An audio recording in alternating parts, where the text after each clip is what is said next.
The What to Next podcast helps you build a TBR of future favorite books. In each episode, Lori and Maine interviews authors and book influencers to recommend books they loved for you to pick up today.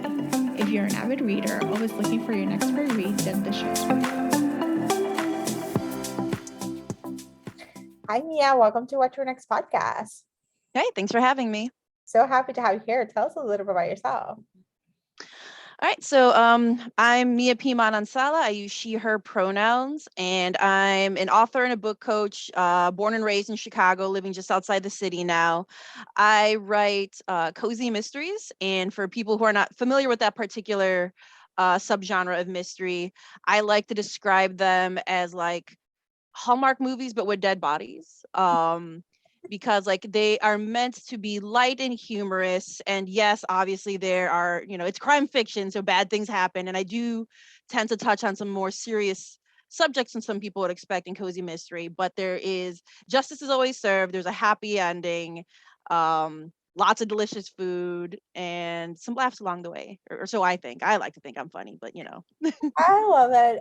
You were described. I had a couple of cozy mystery episodes, because they're quite popular. Actually, I'm surprised.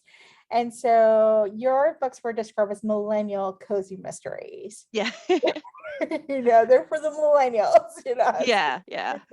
So like they're a good gateway drug to this genre. So yeah.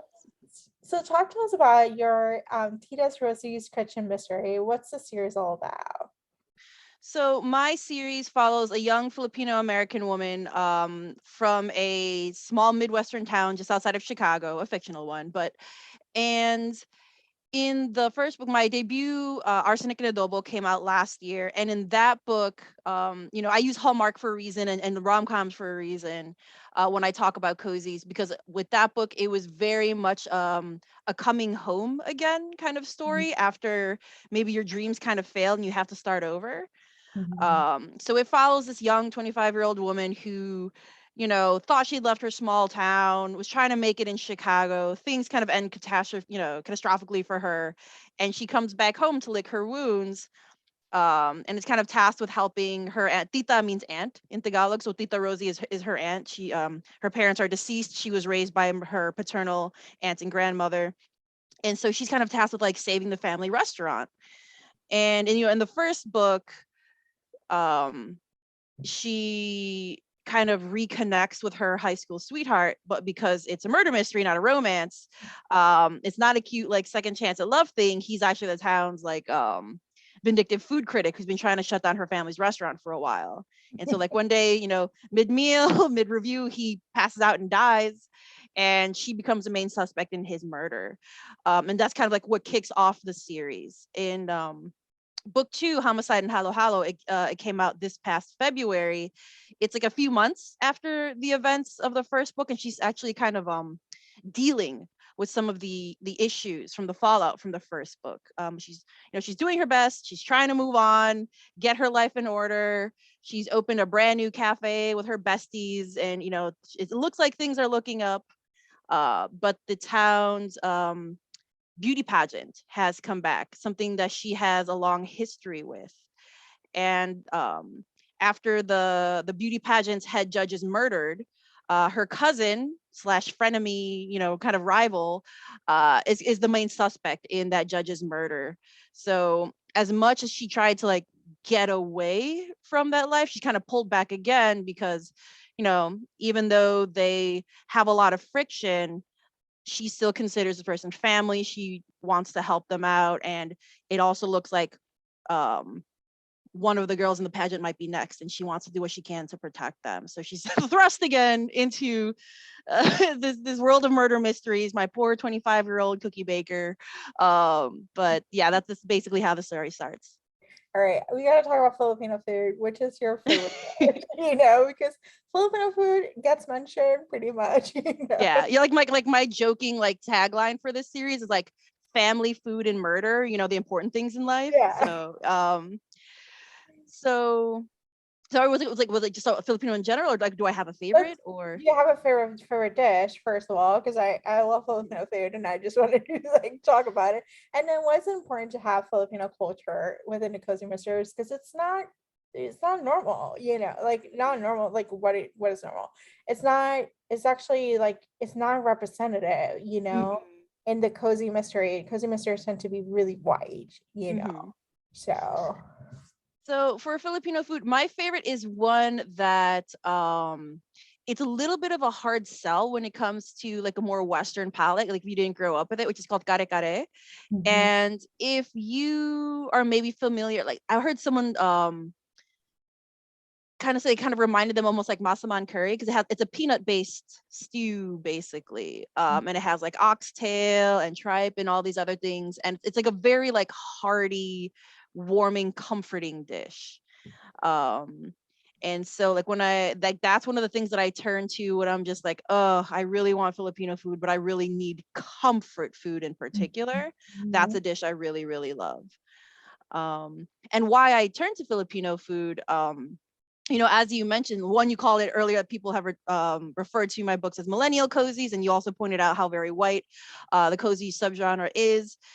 And that's why I write it. I'm Filipino American. I was born and raised in Chicago. My parents are originally from the Philippines. I grew up in a multi-generational household, like my protagonist. So I grew up with my mom's parents, my parents, me, my brothers, my cousins, aunts and uncles, and other family members were kind of coming through every once in a while, kind of like a typical immigrant household where sometimes people would come and they'd need a place to stay until they were stable and could strike out. My house was one of those houses. But I also didn't grow up with a large Filipino community. I grew up in an area called Hermosa, which is a majority Latina. And mhm, so my family was my community. My family was my connection to my Filipino identity. And a mhm, lot of that was through the food, because they didn't teach me Tagalog. Like I can understand it when I hear it because my parents and my grandparents would speak it to each other, but they didn't teach any of the kids. mhm, So there are these, it's a common thing in the diaspora, like what ways that we try to learn about or cling to our culture. And food is probably one of the easiest ones to understand and one of the most common ones. And food is one of my favorite things in the world. I always say, like, if eating could be considered a hobby, it's like my number one hobby. But cozy mysteries, it's my mom's favorite genre to read. She's the one who introduced me to it. It's one of my favorite things to read as well. I'm not going to write in something I don't actually enjoy reading. That's a little I don't know why anyone would do that. So for years and years of reading cozy mysteries with little to no diversity, or no characters that really reflected me or my experiences or the people that I knew or the world I saw around me, I knew I wanted to put my own spin on the genre. mhm. And you made your own spin. I think in some ways you're breaking barriers of like opening up the doors for more, Black, Brown, Indigenous voices to come in, immigrant voices to write in this genre, that it sells. Like it's just proved like people are interested in this, like, and that people are thriving, Hmm. by, getting an escape at the same time realizing like, oh, like cozy mysteries can feature, Hmm. Filipino food, you know, Yes. Hmm. like, and it can feature like, murder mystery with a large family, Hmm. So I love this. So what kind of genre do you mentioned you read cozies. Is there any other genre you tend to gravitate that you tend to Hmm. read? Um, Mystery in general, of course. Like I've been a huge mystery fan my whole life. As I mentioned, I grew up, I say all the time, I was that kid, watching like Perry Mason and Matlock and Murder She Wrote with my grandparents. mhm, My mom read a lot of like Nancy Drew, and I discovered Encyclopedia Brown on my own. mhm, My mom introduced me like to Mary Higgins Clark, and then later on like so like all of that. The mhm. more like traditional mystery was like has always been a big part of my life. And then since the beginning of the pandemic, I have been a huge fan of romance, particularly, which is another area where I'm like, oh my goodness, like as a kid, like I didn't really see it, but now it's like there's so much diversity, there's so much like in so many fresh voices in contemporary romance in particular that I hadn't seen as a kid, so I probably didn't particularly care, that I'm really really loving right now. Yes, I agree with romance. That's been there. It's been a, I think I would say the past like 4 or 5 years, there's been, more and more fresh voices, like more Mm-hmm. representation, different types of romance, different types of character types, different types of Mm-hmm. bodies, different types of experiences. And so it's kind of Mm-hmm. like neat to see, like, that there's different voices. You can be representative, Mm-hmm. in books, So what kind of books do you recommend our listeners to pick up? So I actually wrote this because whenever I'm asked this question, like you would swear I've never read a book in my life. So thank you for sending it ahead of time so I could actually list these down before we started. Yeah. So again, as I said, I'm a big mystery and romance reader. So obviously that's what's going to be on my list. So first up, it's Like a Sister by Kelly Garrett. Mhm. This is more like domestic suspense, traditional mystery. It still has amateur sleuth. I'm a big fan of amateur sleuth, which are just regular people who are motivated to solve a particular crime or mystery for whatever reason. And so Kelly Garrett is my mentor. She's a wonderful writer. I love her stuff. Her original series was like the Detective by Day, which is a little bit lighter, more humorous, kind of more similar to what I write. Mhm. This is her latest that came out earlier this year, and it like blew me away. Again, I say this even knowing I'm her, she's a friend of mine. Like the premise basically is a young woman finds out that a young Black woman, because this is important, finds out that her estranged younger half sister is dead, Mhm. supposedly through a drug overdose, and her younger sister was like a celebrity, like a minor celebrity, like reality star, Mhm. daughter of a major like hip hop mogul. So so she was well known. It kind of starts like speaking like I love when like the first two lines tell you what the story really is and really grabs you. I'm paraphrasing here, but it's like, I found out my sister was in town from Instagram. I found out she was dead, like through the New York Post or something like that. Mhm. And it's basically a story of this woman who is trying to find justice for her sister, because people are so quick to write her off as like, oh, she was just this, this wild reality star, this troublemaker, this recovering addict, what a typical end for her. She's just like headline fodder, and she thinks that her sister deserves better, and she doesn't really believe that this was an accidental overdose. Mhm. Um, and one of the reasons she does that is that the location where her body was found was not too far from her apartment. And this is, she hasn't seen her sister in 2 years, and she has a realization that, oh my God, she died on her way to see me. What could Mhm. that mean? And that kind of like launches this whole investigation. So I'm very into stories about family, if you can't know by my books. So this is one of the things that drew me in. The next one, a little bit lighter, still in the mystery vein, but not quite a cozy. Under Lock and Skeleton Key by Gigi Pondian. Mhm. This is like another friend of mine, but this is someone whose work I enjoyed even before I got to meet her. So it's always like, oh wow, it's so nice when like the authors are just as lovely as they're writing. Um, and this is for people who are fans of like classic locked room, impossible crime type mysteries, Mhm. but with more modern and inclusive sensibilities. So this story, it follows the main character, like the author, is mixed Indian and like white ethnicity. Her family, she comes from like a family of magicians, Mhm. and um, her career takes a sudden downturn, and so she comes home to join the family business, and her family business is building like secret staircases and hidden compartments in people's houses and things like that. And one day while working on a particular project, a body falls out of the wall, a wall that hasn't been opened up in like 100 years, like based on like the structure and everything that they see there. But the body inside is very, very fresh and recent, and somebody that she knows. And so, the thing is like, how did that body get in there? Why is that body there? Why is this particular person who has this strong connection to the protagonist the one that's in the wall of this relative stranger? It's just a job that she's working. And so mysteries in general are really hard to write. But reading her stories, it's always like, how did someone come up with this? How did she like plot this so intricately and have this all laid out? Like, I'm amazed by how the puzzle pieces fit in so well together. So if you like a good puzzle type mystery, I highly recommend that one. So Under Lock and Skeleton Key by Gigi Pondian. My next two are the romance, because as I mentioned, I've been really into a diverse romance lately. Take a Hint, Danny Brown by Talia Hibbert. So I feel like people tend to throw around the words like rom-com around, like basically every contemporary romance is magically a rom-com now, but Talia Hibbert is 1000% a rom-com writer. She is hilarious.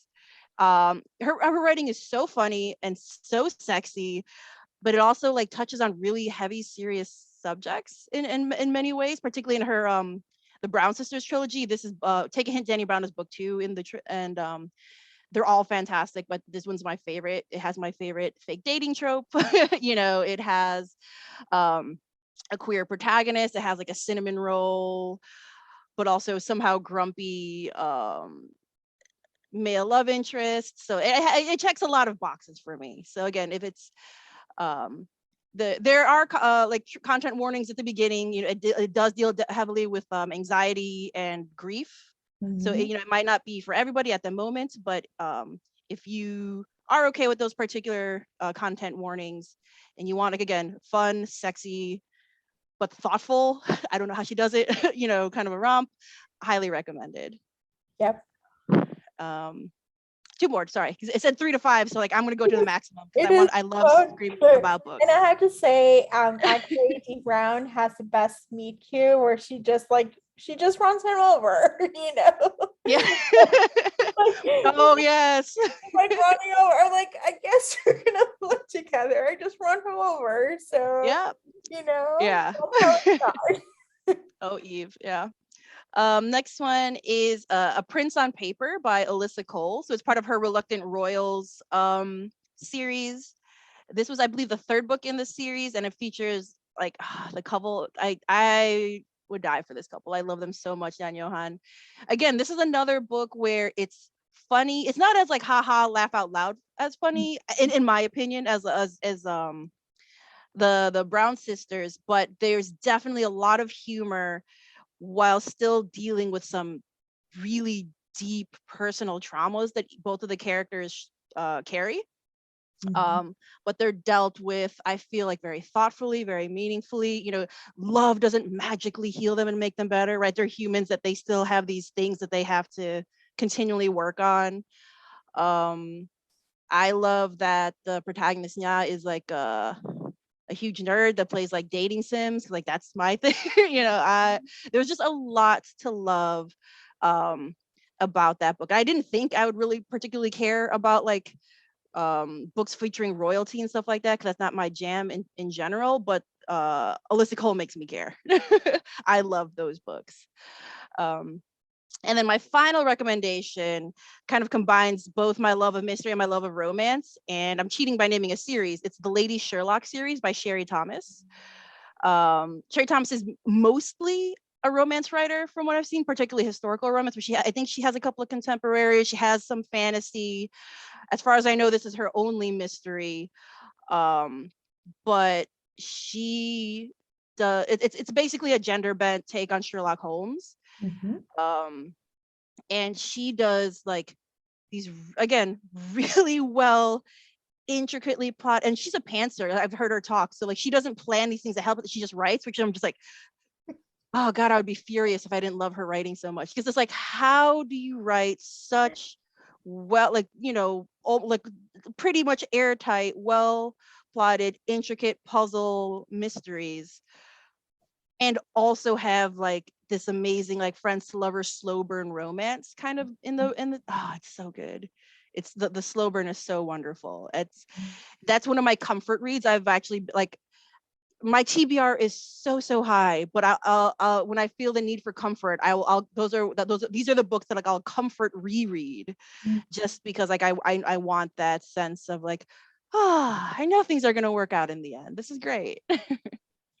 Yes, I feel you. I feel like honestly, I love the Lady Sherlock the Lady Sherlock's series so much. Like I was like, are you? I had an interview. Sherry, she came last year, and I was like, "Are you gonna do write more?" She's like, "Yes, I'm writing more." I'm like, "Okay, this is good news," because I'm like, I just want more of this world, you know. Same, So same.